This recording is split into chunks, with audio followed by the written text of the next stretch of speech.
Hey everyone, and welcome back to the channel where we explore Bible stories with heart and clarity. Today, we're diving into one of the most incredible and in many ways, most relatable stories in the Bible, Peter walking on water. But this isn't just about walking on water.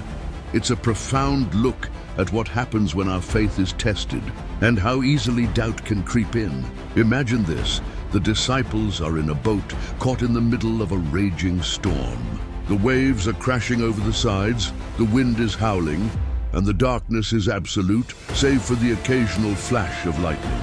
They're exhausted, terrified, and probably wondering if this is the end. Then, through the driving rain and the crashing waves, they see something impossible, a figure walking toward them on the water. Fear turns into pure terror. It's a ghost! They cry out, their voices barely audible above the storm.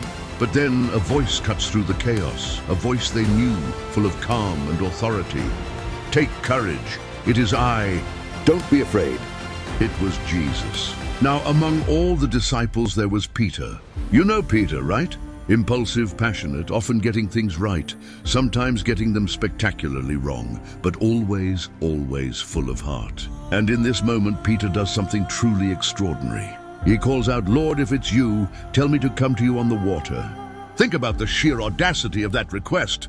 Everyone else is cowering, and Peter is asking to join the impossible. And Jesus, with that calm certainty, simply says, "Come." So Peter climbs out of the boat. Can you even picture that? One moment he's drenched and shaking in the boat.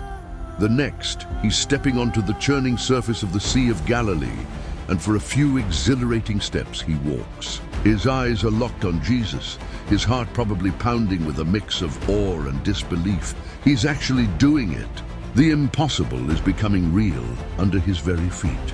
But then something shifts.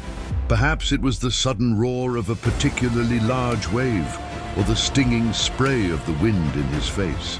He glances away from Jesus just for a moment. And what does he see? Not Jesus, but the raging storm. The colossal waves, the terrifying wind, the vast, unforgiving expanse of the water beneath him. And that's when it happens. The seeds of doubt, planted by his momentary distraction, bloom into full-blown fear. His focus shifts from the one who commanded the impossible to the very impossibility itself. And as doubt takes hold, his faith falters. The solid ground beneath his feet, which was never truly solid, gives way. He begins to sink, rapidly. A gasp, a desperate flailing, and a choked cry bursts from his lips. "Lord, save me!" Immediately Jesus reaches out. No hesitation, no delay. He grabs Peter's hand, pulling him from the cold, deep water. And as they stand there, Peter soaked and shaken, Jesus asks a question that echoes through the centuries. "You of little faith, why did you doubt?" It wasn't a rebuke filled with anger, but perhaps a tender inquiry, a gentle nudge back to the source of his power. As they both climb back into the boat, the wind suddenly dies down.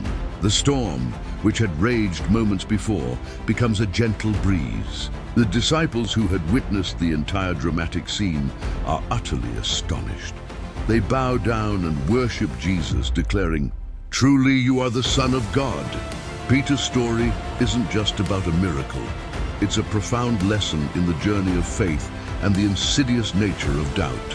It reminds us that even when we step out in faith, even when we experience incredible breakthroughs, the moment we take our eyes off the source of our strength, doubt can overwhelm us. It's not the size of the storm that matters, but where our focus lies. Peter's doubt didn't negate his initial faith, but it showed how easily our human fears can derail even the most miraculous experiences. So, what storms are you facing right now? Where is your focus? This story encourages us to keep our eyes firmly fixed on the one who can calm any storm, the one who calls us to step out into the impossible. Thanks for watching. Subscribe and share.